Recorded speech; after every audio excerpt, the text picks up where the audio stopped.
Hello नमस्कार दोस्तों। इस वीडियो में हम डिस्कशन करेंगे एक क्वेश्चन के बारे में जो कि मेंस के हिसाब से बन सकता है। वो है कि देश में धन शोधन की समस्या से निपटने हेतु धन शोधन निवारण अधिनियम में किए गए हालिया संशोधनों की समालोचनात्मक समीक्षा कीजिए। यानी देश में धन शोधन की समस्या से निपटने के लिए धन शोधन निवारण अधिनियम एक कानून है, धन शोधन निवारण अधिनियम यानी कि PMLA। तो इसमें किए गए हालिया संशोधनों की समालोचनात्मक समीक्षा कीजिए, ये प्रश्न है। तो हम आराम से धीरे धीरे सारे बातों को समझने का प्रयास करते हैं, उसको याद करेंगे इसी बहाने। कुछ जो इंपॉर्टेंट पॉइंट्स हो सकते हैं और जो कानून है, कानून के प्रावधान है, उसको हम एकदम से याद कर लेंगे इस वीडियो में एकदम अच्छे से कि ये धन शोधन निवारण अधिनियम PMLA 2002 ये होता क्या है, इसमें हालिया संशोधन क्या हुए हैं, इसको खूब बढ़िया से हम याद करने का प्रयास करेंगे। और ये इकोनॉमी जो GS पेपर 3 का में इकोनॉमी का सेक्शन पूछा जाता है, तो उससे हम रिलेट करके इस वीडियो को देख सकते हैं। चर्चा में क्यों है ये धन शोधन निवारण अधिनियम PMLA 2002? क्यों? क्योंकि हाल ही में उच्चतम न्यायालय ने, कौन, सर्वोच्च न्यायालय ने धन शोधन निवारण अधिनियम यानी prevention of money laundering act, एकदम याद करें, PMLA यानी prevention of money laundering act, prevention of money laundering act 2002, prevention PMLA तो prevention of money laundering act 2002 यानी धन शोधन निवारण अधिनियम 2002 PMLA 2002। तो सर्वोच्च न्यायालय ने धन शोधन निवारण अधिनियम यानी कि prevention of money laundering act PMLA से जुड़े मामले के सुनवाई के दौरान इस अधिनियम में किए गए संशोधनों की संवैधानिक वैधता को बरकरार रखा है। ये इस कारण से चर्चा में आ गया है। तो प्रमुख बिंदु क्या हैं? गौरतलब है कि विभिन्न सामाजिक संस्थानों द्वारा धन शोधन अधिनियम के अलग अलग प्रावधानों को चुनौती देने के लिए उच्चतम न्यायालय में लगभग 240 याचिकाएं दायर की गई थीं। उच्चतम न्यायालय ने विजय मदन लाल चौधरी बनाम भारत संघ मामले के अंतर्गत इन सभी याचिकाओं पर एक साथ सुनवाई कर अपना निर्णय दिया है। धन शोधन या मनी लॉन्ड्रिंग यानी मनी लॉन्ड्रिंग अपने आप में होता क्या? मनी लॉन्ड्रिंग तो संयुक्त राष्ट्र के अनुसार मनी लॉन्ड्रिंग से आशय किसी भी आपराधिक कृत्य के माध्यम से अर्जित आय या संपत्ति के अवैध मूल या स्रोत को छिपाने के लिए उसके प्रसंस्करण या रूपांतरण या हस्तांतरण की प्रक्रिया से है। फिर से देखें, संयुक्त राष्ट्र के अनुसार यानी UNO के अनुसार मनी लॉन्ड्रिंग से आशय किसी भी आपराधिक कृत्य के माध्यम से अर्जित आय, किसी भी आपराधिक कृत्य के माध्यम से अर्जित आय या संपत्ति के अवैध मूल या स्रोत को छिपाने के लिए उसके प्रसंस्करण या रूपांतरण या हस्तांतरण की प्रक्रिया से है। यानी मनी लॉन्ड्रिंग क्या है? एक प्रक्रिया है। पहली बात तो मनी लॉन्ड्रिंग क्या है? एक प्रक्रिया है। पहला बात, प्रक्रिया क्या है? तो जो आपराधिक कृत्य के माध्यम से, जैसे कि मान लीजिए कि भ्रष्टाचार कर लिया तो आपराधिक कृत्य है। तो भ्रष्टाचार कर लिया तो जो काला जो धन मिला किसी अधिकारी को, तो वो आपराधिक कृत्य के माध्यम से अर्जित आय है। तो आपराधिक कृत्य के माध्यम से अर्जित आय या संपत्ति के अवैध मूल या स्रोत को, यानी कि वो जो अर्जित आय है आपराधिक कृत्य करके किया गया है, तो उसको छुपाना कि हमने कौन सा अपराध किया था जिसके कारण से हमने इस आय को अर्जित किया है। तो उस आय के स्रोत को छुपा करके, आराम से समझने का प्रयास करिए कि कोई अधिकारी है, उसने भ्रष्टाचार करके पैसा कमाया, तो आय जो कमाया वो आपराधिक कृत्य करके कमाया, भ्रष्टाचार करके कमाया। तो अपने इस भ्रष्टाचार के कृत्य को छुपा करके कि हमने आपराधिक कृत्य करके इस आय को कमाया है, तो उस सोर्स को छिपा करके कि हमने पैसे कैसे कमाए हैं, यदि उस पैसे को वो हस्तांतरित कर दे, ट्रांसफर कर दे, ट्रांजैक्शन कर ले उसका, और उसको जो अर्थव्यवस्था है किसी देश में, उसमें उस पैसे को लगा दे घुमा फिरा करके, तो इसी को कहा जाता है मनी लॉन्ड्रिंग। एकदम से याद हो गया होगा, फिर से हम याद करने का प्रयास करें कि संयुक्त राष्ट्र के अनुसार मनी लॉन्ड्रिंग से आशय किसी भी आपराधिक कृत्य के माध्यम से अर्जित आय या संपत्ति के अवैध मूल या स्रोत को छिपाने के लिए उसके प्रसंस्करण, रूपांतरण या हस्तांतरण की प्रक्रिया से है। तो ये है उच्चतम न्यायालय का निर्णय क्या था। तो धन विधेयक के रूप में संशोधन। इस याचिका के तहत धन शोधन निवारण अधिनियम 2002 में किए गए कुछ संशोधनों को संसद में वित्त अधिनियम के रूप में प्रस्तुत किए जाने की प्रक्रिया पर भी प्रश्न उठाया गया है। हालांकि उच्चतम न्यायालय द्वारा इस मामले को उच्चतम न्यायालय की बड़ी बेंच 7 न्यायाधीशों के निर्णय या उसके बाद जांच के लिए इसे खुला छोड़ दिया गया है। गौरतलब है कि नवंबर 2019 में भारत के तत्कालीन मुख्य न्यायाधीश रंजन गोगोई की अगुवाई वाली 5 न्यायाधीशों की बेंच ने रोजर मैथ्यू बनाम साउथ इंडियन बैंक लिमिटेड मामले में इस मुद्दे को एक बड़ी बेंच के पास भेजा था, जिसमें प्रश्न उठाया गया था कि क्या इस तरह के संशोधन धन विधेयक के रूप में पारित किए जा सकते हैं या संविधान के अनुच्छेद 110 का उल्लंघन या यह संविधान के अनुच्छेद 110 का उल्लंघन है। तो कुल मिलाकर के जो मसला है ये धन शोधन निवारण अधिनियम को कानून पारित करने का, तो ये मसला है कि क्या इसको धन विधेयक के रूप में जो पास किया जाता है तो क्या इसको धन विधेयक माना जाना चाहिए, यानी क्या ये अनुच्छेद 110 का उल्लंघन नहीं करता है पीएमएलए कानून। दूसरा, पारदर्शिता की कमी है। उच्चतम न्यायालय का निर्णय है कि पारदर्शिता की कमी है। इस पीएमएलए ने prevention of money laundering act 2002 का जो संशोधित प्रारूप है उसमें कुछ पारदर्शिता यानी ट्रांसपेरेंसी की कमी दिखाई पड़ती है। तो उच्चतम न्यायालय में दायर याचिका में प्रवर्तन निदेशालय द्वारा प्रवर्तन मामला सूचना report enforcement case information report दायर करने की प्रक्रिया को अपारदर्शी, मनमाना और आरोपी व्यक्ति के संवैधानिक अधिकारों का उल्लंघन बताया गया था। उच्चतम न्यायालय ने कहा कि ECIR यानी एनफोर्समेंट केस इंफॉर्मेशन रिपोर्ट की तुलना आपराधिक प्रक्रिया संहिता के तहत दर्ज प्राथमिकी यानी FIR से नहीं की जा सकती है। आरोपी व्यक्ति को हर मामले में ECIR की प्रति प्रदान करना अनिवार्य नहीं है तथा यह पर्याप्त है यदि ईडी गिरफ्तारी के समय संबंधित व्यक्ति को गिरफ्तारी के कारणों आधार की जानकारी दे देती है। न्यायालय ने कहा कि ECIR प्रवर्तन निदेशालय का एक आंतरिक दस्तावेज है और यदि पीएमएलए के तहत अनुसूचित अपराध के संबंध में प्राथमिकी दर्ज नहीं की गई है तो भी यह ईडी के अधिकारियों द्वारा विचाराधीन अपराध से अर्जित संपत्ति की अनंतिम कुर्की की सिविल कार्यवाही से जुड़ी जांच शुरू करने से नहीं रोकता है। ये जो आर्टिकल है सारा धन शोधन निवारण अधिनियम, इसको हम एकदम लास्ट में पढ़ेंगे क्या बातें हैं इसमें। फिर तीसरा मसला है इससे संबंधित कि धन शोधन निवारण अधिनियम की धारा 3 से संबंधित विवाद। धन शोधन निवारण अधिनियम की धारा 3 जो कोई अपराध की आय से जुड़ी किसी प्रक्रिया या गतिविधि में प्रत्यक्ष अथवा अप्रत्यक्ष शामिल होने का प्रयास करता है अथवा जानबूझकर सहायता करता है अथवा वास्तविक रूप में शामिल है और इस अपराध से अर्जित संपत्ति को बेदाग संपत्ति के रूप में प्रक्षेपित करता है, वह धन शोधन के अपराध का दोषी होगा। ये क्या है? ये धन शोधन निवारण अधिनियम की धारा 3 है। इसको फिर से पढ़ें, यानी prevention of money laundering act 2002 की जो धारा 3 है सेक्शन 3, वो क्या कहता है कि जो कोई अपराध की आय से जुड़ी किसी प्रक्रिया या गतिविधि में प्रत्यक्ष अथवा अप्रत्यक्ष शामिल होने का प्रयास करता है अथवा जानबूझकर सहायता करता है अथवा वास्तविक रूप से शामिल है और इस अपराध से अर्जित संपत्ति को बेदाग संपत्ति के रूप में प्रक्षेपित करता है, वह धन शोधन के अपराध का दोषी होगा। ये मसला था।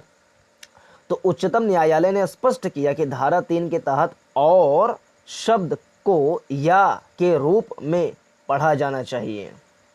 मीन्स जो और है, सुप्रीम कोर्ट ने कहा कि जो धारा 3 में और शब्द है उसको या के रूप में पढ़ा जाना चाहिए। अब इसको हम फिर से पढ़ते हैं।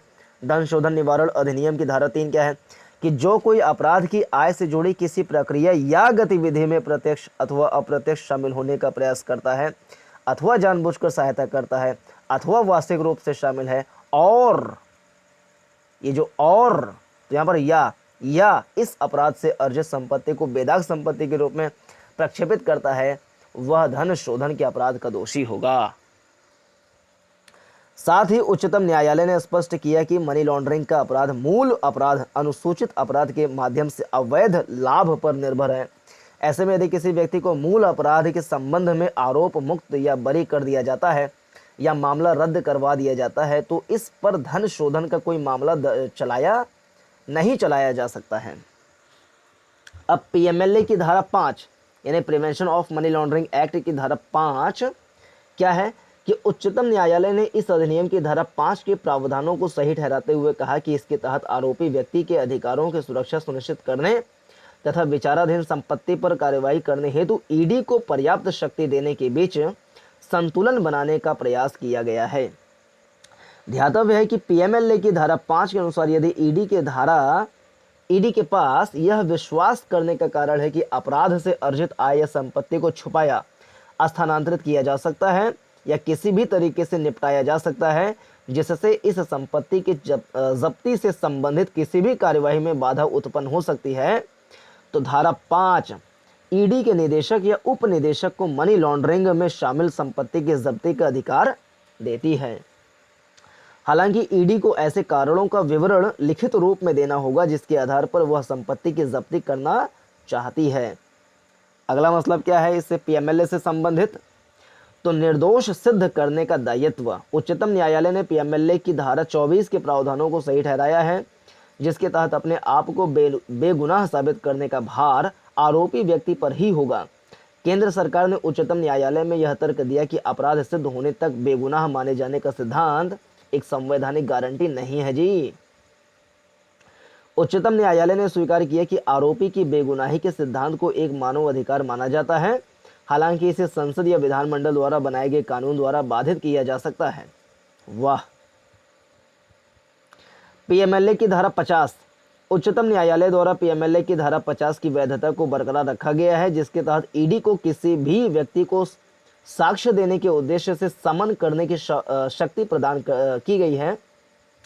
धारा 50 की उपधारा 3 ऐसे व्यक्ति को सच्चाई से जवाब देने के लिए विवश करती है तथा धारा 50 की उपधारा 3 का अनुपालन न करने पर पीएमएलए की धारा 63 के तहत दंडित किया जा सकता है। इस तरह के बयान आरोपी के विरुद्ध अपराध सिद्ध करने हेतु न्यायालय में साक्ष्य के रूप में स्वीकार्य हैं। तो सर्वोच्च न्यायालय ने कहा कि ईडी का अधिकारी एक पुलिस अधिकारी नहीं है। ऐसे में संविधान के अनुच्छेद 20(3) के तहत प्राप्त संरक्षण इस मामले में नहीं लागू होगा। उच्चतम न्यायालय ने स्पष्ट किया कि आरोपी व्यक्ति समन जारी करने के चरण में दिए गए बयान के लिए संविधान के अनुच्छेद 20 के उप अनुच्छेद जो होता है के तहत सुरक्षा का दावा नहीं कर सकता। हालांकि यदि ईडी अधिकारी द्वारा औपचारिक गिरफ्तारी के बाद उसका बयान दर्ज किया जाता है जो स्वीकारोक्ति की प्रकृति में है और वह इस प्रकार के संरक्षण की मांग कर सकता है। जमानत, तो पीएमएलए की धारा 45 की उपधारा 1 के अनुसार किसी व्यक्ति को जमानत या बांड पर रिहा करने से पहले लोक अभियोजक की शुरू में आवेदन का विरोध करने का अवसर दिया जाना चाहिए और जमानत तभी दी जा सकती है जब अदालत संतुष्ट हो कि यह मानने के लिए उचित आधार है कि आरोपी अपराध का दोषी नहीं है तथा जमानत पर बाहर रहने के दौरान उसके कोई अपराध करने की संभावना नहीं है। आलोचना जो हो रही है उसका कारण क्या है? तो ईसीआईआर एवं कार्यवाही में पारदर्शिता की कमी। पीएमएलए के मामलों में आरोपी व्यक्ति के साथ ईसीआईआर की प्रति को नहीं साझा किया जाता है और साथ ही यह भी नहीं स्पष्ट किया जाता है कि उसके बयान को एक आरोपी के रूप में दर्ज किया जा रहा है या गवाह के रूप में। फिर दूसरा आलोचना का कारण क्या है कि सामान्य आपराधिक कानूनों के विपरीत कई सामाजिक कार्यकर्ताओं के अनुसार पीएमएलए के तहत स्वयं को निर्दोष साबित करने का प्रावधान दोषी साबित होने तक निर्दोष माने जाने, इनोसेंट अंटिल प्रूवन गिल्टी, ये दोषी साबित होने तक निर्दोष माने जाने यानी इनोसेंट अंटिल प्रूवन गिल्टी से जुड़े स्थापित आपराधिक कानून सिद्धांत एवं भारतीय संविधान के अनुच्छेद 14 के तहत प्राप्त अधिकार न्यायालय के समक्ष समानता के विपरीत है। अगला आलोचना का कारण क्या है कि मौलिक अधिकार से संबंधित मसला, यानी पीएमएलए की धारा 50 को संविधान के अनुच्छेद 20(3) के तहत प्राप्त मौलिक अधिकारों के विरुद्ध प्रतीत होती है, क्योंकि संविधान के अनुच्छेद 20(3) के अनुसार किसी भी आरोपी को स्वयं अपने विरुद्ध साक्षी होने के लिए बाध्य नहीं किया जा सकता। संविधान का अनुच्छेद 20(3) क्या है कि किसी भी आरोपी को स्वयं अपने विरुद्ध साक्षी होने के लिए बाध्य नहीं किया जा सकता। संविधान का अनुच्छेद 20(3) क्या है कि किसी भी आरोपी को अपने ही खिलाफ साक्ष्य देने के लिए बाध्य नहीं किया जा सकता है। इसी प्रकार भारतीय साक्ष्य अधिनियम की धारा 25 के अनुसार किसी आरोपी व्यक्ति द्वारा पुलिस अधिकारी के सामने दिया गया कोई भी बयान किसी भी अपराध के आरोपी व्यक्ति के विरुद्ध अपराध सिद्ध करने के लिए नहीं प्रयोग किया जाएगा। ये अच्छा है। भारतीय साक्ष्य अधिनियम एक कानून है, भारतीय साक्ष्य अधिनियम, जो कि अंग्रेजों के समय बनाया गया था। तो भारतीय साक्ष्य अधिनियम की धारा 25 के अनुसार किसी आरोपी व्यक्ति द्वारा पुलिस अधिकारी के सामने दिया गया कोई भी बयान किसी भी अपराध के आरोपी व्यक्ति, किसी भी अपराध, क्या लिखा हुआ है, किसी भी आरोपी व्यक्ति द्वारा जिसके ऊपर आरोप लगाया गया है, तो किसी आरोपी व्यक्ति द्वारा पुलिस अधिकारी के सामने दिया गया कोई भी बयान किसी भी अपराध के आरोपी व्यक्ति के विरुद्ध अपराध सिद्ध करने के लिए नहीं प्रयोग किया जाएगा। फिर से, भारतीय साक्ष्य अधिनियम की धारा 25 के अनुसार किसी आरोपी व्यक्ति द्वारा पुलिस अधिकारी के सामने दिया गया कोई भी बयान किसी भी अपराध के आरोपी व्यक्ति के विरुद्ध अपराध सिद्ध करने के लिए नहीं प्रयोग किया जाएगा। दोष सिद्धि के अगला जो आलोचना का कारण है वो है दोष सिद्धि के मामलों में कमी। केंद्र सरकार द्वारा संसद में प्रस्तुत आंकड़ों के अनुसार पीएमएलए अधिनियम के लागू होने के बाद पिछले 17 वर्षों में इसके तहत दर्ज 5422 मामलों में केवल 23 लोगों को दोषी ठहराया गया है। यानी 5500 के आसपास मामले आए हैं पिछले 17 सालों में, जिसमें से 23 लोगों को दोषी ठहराया गया है, बाकी सारे निरपराध साबित हो गए हैं। तो ये तो बड़ा ही कम है रेट। अब इसके लिए वे फॉरवर्ड क्या हो सकते हैं, हम क्या कर सकते हैं? तो धन शोधन विकास कार्यों में बाधा एवं राजनीतिक भ्रष्टाचार को बढ़ावा देने के साथ संगठित अपराध, सीमा पार आतंकवाद एवं मादक पदार्थों की तस्करी जैसे अपराधों को भी बढ़ावा देते हैं। फिर से, धन शोधन विकास कार्यों में बाधा, राजनीतिक भ्रष्टाचार को बढ़ावा देने के साथ संगठित अपराध, सीमा पार आतंकवाद एवं मादक पदार्थों की तस्करी, 5 चीज़ें। धन शोधन से क्या क्या को बढ़ावा मिलता है? तो पहला, विकास कार्य में बाधा, दूसरा राजनीतिक भ्रष्टाचार को बढ़ावा, तीसरा संगठित अपराध, चौथा सीमा पार आतंकवाद, पांचवा मादक पदार्थों की तस्करी। तो धन शोधन से 5 चीज़ों को नुकसान, पहला विकास कार्यों को बाधा, दूसरा राजनीतिक भ्रष्टाचार को बढ़ावा, तीसरा मादक पदार्थों की तस्करी, चौथा सीमा पार आतंकवादी को बढ़ावा और संगठित अपराध को बढ़ावा। ये 5 नुकसान हो सकते हैं। फिर से देखें, इसको याद कर लें कि धन शोधन से 5 नुकसान, पहला विकास कार्यों में बाधा, दूसरा राजनीतिक भ्रष्टाचार को बढ़ावा, तीसरा संगठित अपराध में वृद्धि, चौथा मादक पदार्थों की तस्करी, पांचवा सीमा पार आतंकवाद में वृद्धि जैसे अपराधों को भी बढ़ावा देता है। ऐसे में भारत में धन शोधन के मामलों में हो रही वृद्धि को देखते हुए इससे निपटने हेतु एक मजबूत कानूनी तंत्र की आवश्यकता है। पीएमएलए कानून को मजबूत बनाने के साथ साथ इसके राजनीतिक दुरुपयोग को रोकने हेतु ईडी की कार्यप्रणाली में पारदर्शिता को बढ़ावा देना बहुत ही आवश्यक है। पीएमएलए के तहत कार्रवाई के दौरान आरोपी व्यक्ति के संवैधानिक अधिकारों के संरक्षण के साथ यह भी सुनिश्चित करना आवश्यक है कि कानूनी कार्रवाई की लंबी प्रक्रिया ही आरोपी व्यक्ति के लिए दंड न बन जाए। तो ये सारे बातें हैं। शोधन निवारण अधिनियम यानी पीएमएलए 2000 यानी prevention of money laundering act 2002, ये क्या है? तो पीएमएलए एक आपराधिक कानून है। पहली बात तो पीएमएलए क्या है? एक आपराधिक कानून है जो धन शोधन या मनी लॉन्ड्रिंग को रोकने के लिए तथा धन शोधन एवं इससे संबंधित गतिविधियों से प्राप्त या इसमें शामिल संपत्ति की जब्ती के लिए कानूनी प्रक्रिया का निर्धारण करती है। वर्ष 2002 में लागू किया गया यह अधिनियम धन शोधन के खतरे से निपटने के लिए अंतर्राष्ट्रीय प्रयासों के प्रति भारत की प्रतिबद्धता को दर्शाता है। फिर वर्ष 1999 के पीएमएलए के विधेयक के उद्देश्यों और कारणों में विभिन्न अंतर्राष्ट्रीय सम्मेलनों एवं संधियों को संदर्भित किया गया है जो मुख्य रूप से ड्रग्स और मादक पदार्थों से संबंधित अपराधों से जुड़े धन शोधन के मामलों से संबंधित है। इनमें नारकोटिक ड्रग्स एवं साइकोट्रोपिक पदार्थों के अवैध व्यापार के विरुद्ध संयुक्त राष्ट्र सम्मेलन 1988, फिर से इनमें नारकोटिक्स ड्रग्स और साइकोट्रोपिक पदार्थों के अवैध व्यापार के विरुद्ध संयुक्त राष्ट्र सम्मेलन 1988, the Basel statement of principle 1989, money laundering पर वित्तीय कार्यवाही टास्क फोर्स की 40 सिफारिशें 1990 आदि शामिल हैं। प्रवर्तन निदेशालय एनफोर्समेंट डायरेक्टरेट ईडी। प्रवर्तन निदेशालय एक बहुअनुशासनात्मक संगठन है जो धन शोधन के अपराध और विदेशी मुद्रा कानूनों के उल्लंघन की जांच करता है। निदेशालय के वैधानिक कार्यों में निम्नलिखित अधिनियमों का प्रवर्तन शामिल है। धन शोधन निवारण अधिनियम, यानी कि ईडी क्या क्या काम करता है, मीन्स ईडी के अंतर्गत कौन कौन से कानून हैं जिसके अंतर्गत वो काम करता है। तो धन शोधन निवारण अधिनियम 2002 पीएमएलए, विदेशी मुद्रा प्रबंधन अधिनियम 1999 फेमा, तो पीएमएलए कानून आया था 2002 में, फेमा कानून आया था 1999 में।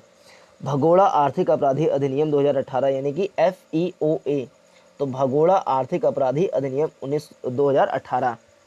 फिर विदेशी मुद्रा विनियमन अधिनियम 1973, फेरा कानून 1973, और कोफे पोसा के तहत प्रायोजक एजेंसी, तो इसमें सब में काम करती है ईडी।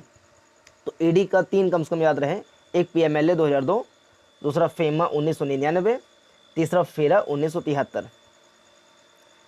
फिर भगोड़ा आर्थिक अपराधी अधिनियम 2018, ये भी रिसेंटली है तो इसको भी याद कर सकते हैं। तो इन सारे कानूनों को प्रवर्तित करने के लिए प्रवर्तन निदेशालय है जिसको कहा जाता है directorate enforcement directorate, ED short में कहा जाता है। तो ये हमने देखा धन शोधन निवारण अधिनियम से संबंधित बातों को। तो पूरा देखने के लिए बहुत बहुत धन्यवाद। नमस्कार, जय हिंद।